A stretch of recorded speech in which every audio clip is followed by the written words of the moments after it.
Welcome to the Bourbon Experience. My name is Austin. Today I'm reviewing 2023 Shenks and 2023 Bombergers. Today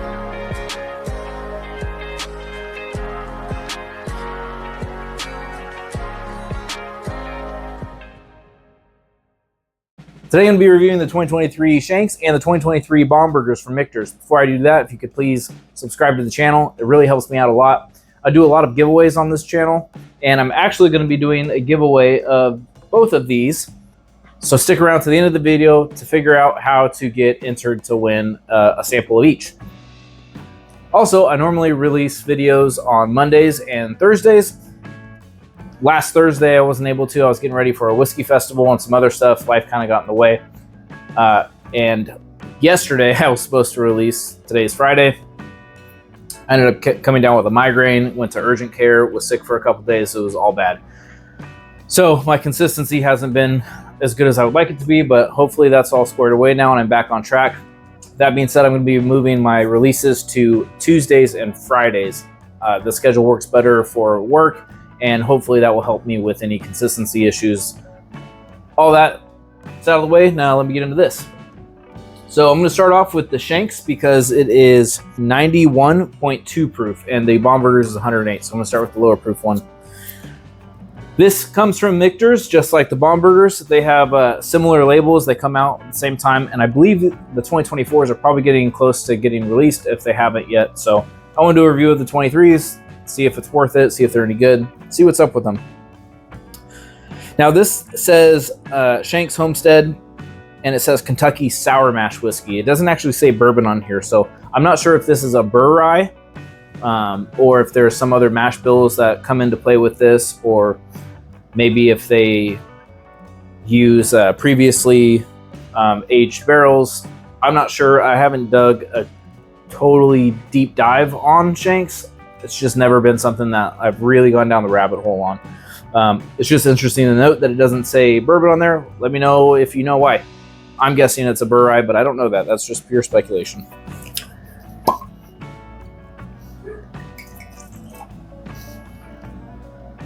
So I've tried Shenks a few years ago at a whiskey festival, so it was obviously not this year.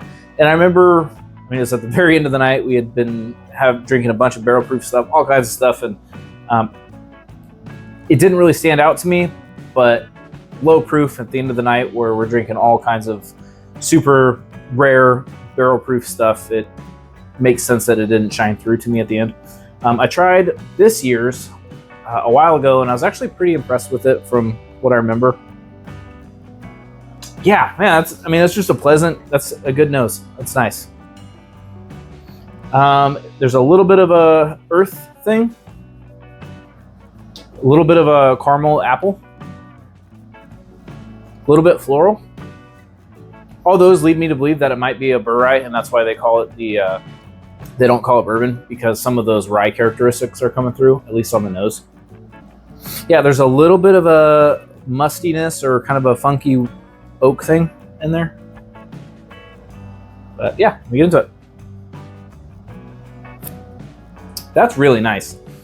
For being only like, what, 92 proof? 91.2 proof? There's a nice barrel spice in there. Everything on the nose translates to the palate. Caramel, apple, floral, earth, baking spice.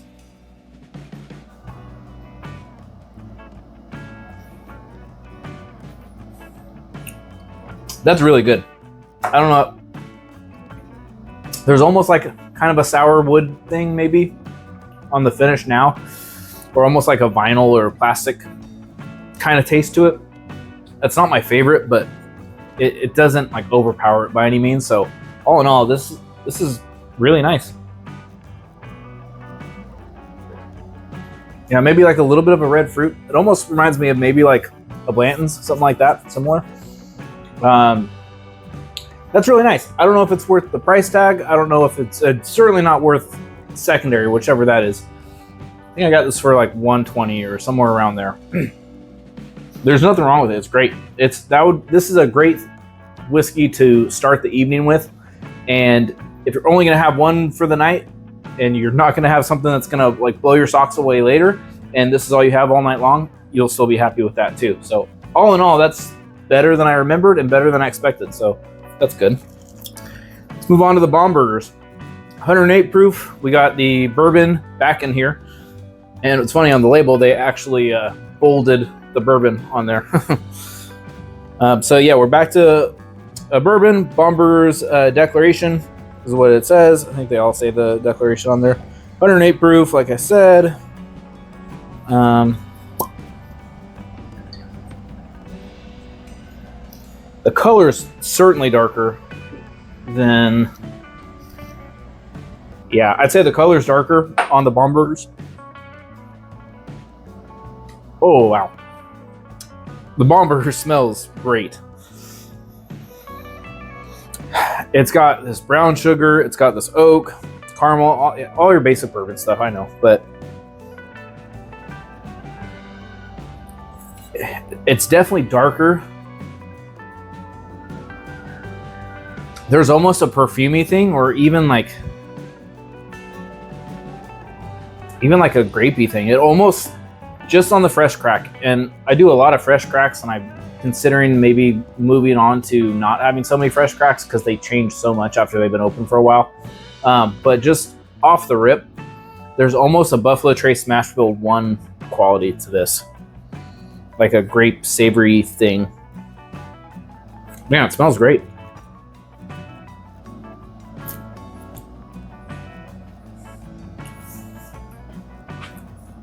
Oh yeah. That's way better.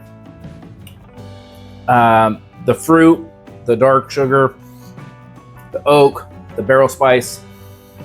It's just so much more complex. It's not as light, floral, earthy.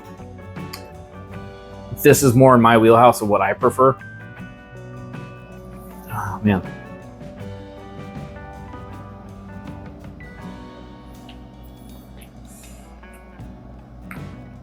Now there's a little bit of like chocolate and a little bit of like a drying thing, which I like.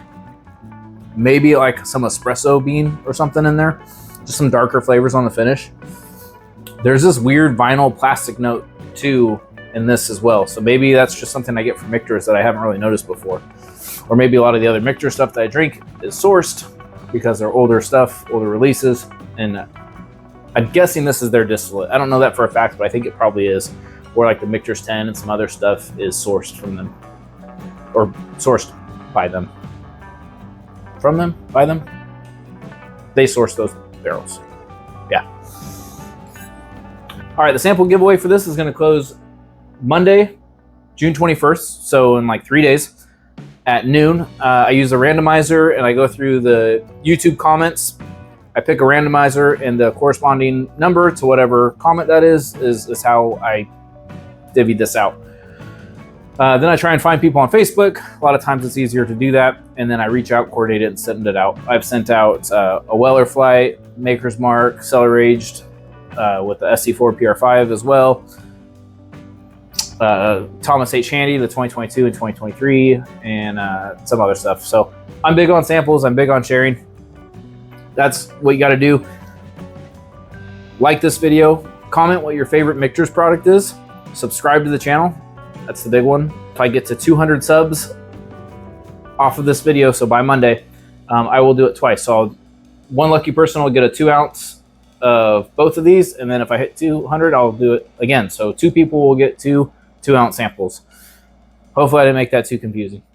And yeah, I think that's everything. So that's where I'm going to leave it with this. The Bombergers was the clear winner for me. The Shenks is still really nice.